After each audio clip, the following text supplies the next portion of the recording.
A new grocery store could be making its way to Arma, Kansas. We'll hear from the Economic Development Coordinator on what that means for the town's future and from a local restaurant and how it could help them during a lunch rush. I'm Veronica Utak, and we'll have that story coming up. Plus, thoughts on what steel tariffs could mean for the local ag industry. And Joplin celebrates a birthday. The 4 states' most watched news starts now. A new federal designation could give a financial boost to part of southeast Kansas. This is KOAM News at 5. Arma, Kansas, and part of Crawford County will benefit from a federal program as the community becomes what's called an opportunity zone. KOAM's Veronica Utek explains just what's cooking in Arma. I think it would be great because then we don't have to go that far away, especially if we run it as something pretty immediate like tomatoes or onions, something that a 20-minute drive and then back 40 minutes is not really worth it.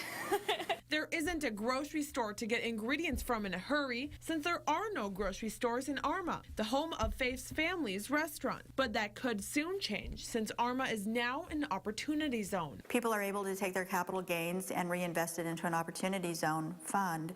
And then if they leave it for 10 years, they're not paying any taxes on those capital gains. So it's a great incentive for people that are making that kind of money to have some tax breaks. Arma would use their investment to be able to feed their town and some neighbors. Put in a grocery store in Arma as a distribution center and then be able to use that distribution center to supply smaller grocery stores in some smaller outlying communities. A grocer has to contract $100,000 worth of stock from Associated Grocers, which is difficult for small towns like Arma, with a population of around 1,400 people. But with this plan, they would distribute to some of their smaller stores in Mulberry and Arcadia, making it easier to sign those kinds of contracts and making it safer for Arma residents without cars. Walking, on bicycles, on power wheelchairs.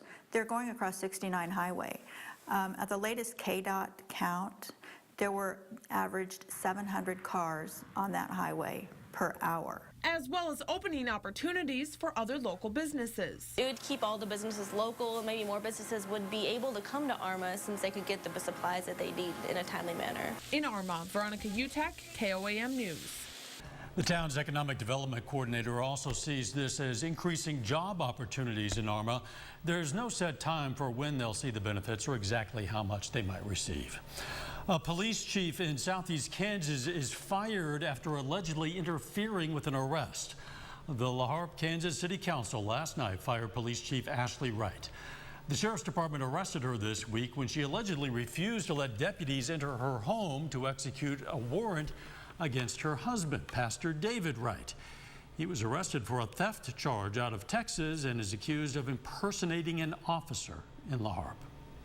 Storms out there in parts of the 4 states at the moment. Nick Kelly. Most of that has been just outside of our area, but close enough that we have seen quite a bit of cloud cover from that. In our area, we might have seen just a few showers try to spark up, but so far, most of the day has been quiet. But still, looking at the radar network, some radar echoes trying to pop up. So with that cloud cover around, we are going to keep some rain chances in the forecast for this evening. But despite all that, we had temperatures shooting into the upper 60s and lower 70s. That's where we sit at the 5 o'clock hour. Not because of the cloud cover, but it's due to that south breeze that we've had all day long at about 10 to 20 miles per hour. And it's going to be a slow drop-off for tonight. Despite some rain chances sneaking in later on tonight, we'll keep falling through the 60s and maybe down to 59 by tomorrow morning. We'll see how the rest of the weekend is shaping up in just a bit, Dal. All right, we'll catch you then. Thanks, Nick. President Trump today signed off on a spending bill with just hours to go before a shutdown. In an early morning tweet, the president said he was considering vetoing the spending plan because it doesn't protect DACA recipients and doesn't fully fund his border wall. The Senate passed the spending bill just after midnight with bipartisan support. The president's last-minute veto threat surprised his staff, who had promised he would sign the bill. Ultimately, the president did sign that $1.3 trillion bill, although it does not protect DACA recipients, does not fully fund the border wall. Wall Street remains on edge in the wake of 2 superpowers volleying trade moves. China responded this morning to President Trump's decision to impose stiff tariffs on as much as $60 billion in Chinese imports. China announced it plans to impose higher tariffs on a list of U.S. goods, including pork, fruit, steel pipe, and more than 100 other items. The Trump administration's tariff on steel and aluminum could cause some financial issues for local farmers. Officials with the Girard Producers Co-op says one of the first impacts would be on purchases they make on farm equipment. Additionally, China has threatened to reduce the amount of grain and soybean imports it takes from American farmers. That could create problems for Kansas exporters, especially if production ramps up in South America.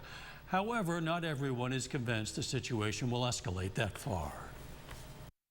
I think that is a negotiating method of Trump's, that is to fire a shot across their bow and kind of get their attention real quick, and then let's go settle this thing and get it so it's more balanced. Hicks says locally he hasn't heard any major concerns yet about the proposed tariffs, but that could change if the tariffs go into effect. We're going to hear more reactions from the local ag community tonight on our late news. And that is a look at our top stories. Quick check of the weather within the first 7 minutes of KOAM News at 5. A little later, viewers across the 4 states share their National Puppy Day photos, some cute ones. And next, the leader of Joplin's Chamber of Commerce announces his run at a state Senate seat.